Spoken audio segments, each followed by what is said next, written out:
தூத்துக்குடி மாவட்டத்தில் பெய்து வரும் கனமழையை அடுத்து காட்டாற்று வெள்ளம் ஏற்பட்டுள்ளதால் தூத்துக்குடி நெல்லை நெடுஞ்சாலையில் போக்குவரத்து பாதிக்கப்பட்டுள்ளது. தூத்துக்குடி மாவட்டம் ஒட்டப்பிடாரம், கயத்தாறு, கடம்பூர் ஆகிய பகுதிகளில் பெய்த மழையினால் காட்டாற்று வெள்ளம் ஏற்பட்டுள்ளது. இதையடுத்து மாவட்ட ஆட்சியர் அலுவலகம் அருகில் உள்ள மரவன்மடம், சுப்பிரமணியபுரம், அந்தோனியார்புரம் போன்ற பகுதிகளில் காட்டாற்று வெள்ளம் சூழ்ந்துள்ளது. காட்டாற்று வெள்ளத்தில் சிக்கி அப்பகுதி மக்கள் சிரமத்திற்கு ஆளாகியுள்ளனர். சம்பவ இடங்களில் மாவட்ட ஆட்சியர் ரவிக்குமார், மாவட்ட காவல்துறை கண்காணிப்பாளர் அஸ்வின் மற்றும் வெள்ள சேத கண்காணிப்பாளர் குமார் ஜெயந்த் ஆகியோர் பார்வையிட்டு பாதிக்கப்பட்ட மக்களை படகு மூலமாக மீட்க உத்தரவிட்டுள்ளனர். காட்டாற்று வெள்ளத்தால் தூத்துக்குடி நெல்லை நெடுஞ்சாலையில் போக்குவரத்து பாதிக்கப்பட்டுள்ளது.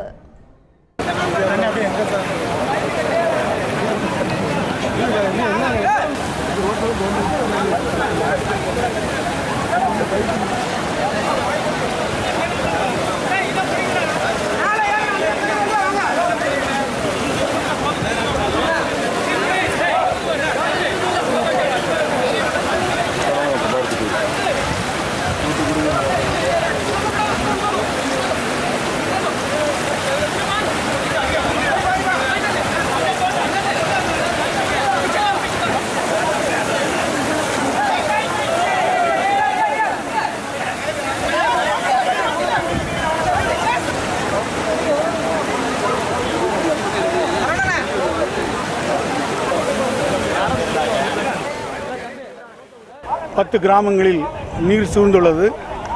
மாண்புமிகு தமிழக முதலமைச்சருடைய ஆணையின்படி போர்க்கால நடவடிக்கையில் எடுக்கப்பட்டு வருகிறது. 12 படகுகள் Indian coast guard, fisheries department, fire சர்வீஸ்லேருந்து வந்து ரெஸ்கியூ ஆப்ரேஷன்ஸை பண்ணியிருக்காங்க. சிறப்பு முகாம்கள் துவங்கப்பட்டுள்ளது.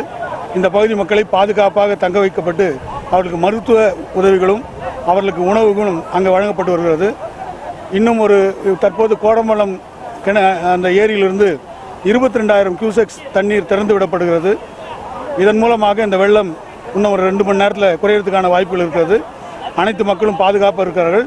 அரசு அவர்களுக்கு வேண்டிய உதவிகளை செய்து கொண்டிருக்கிறது.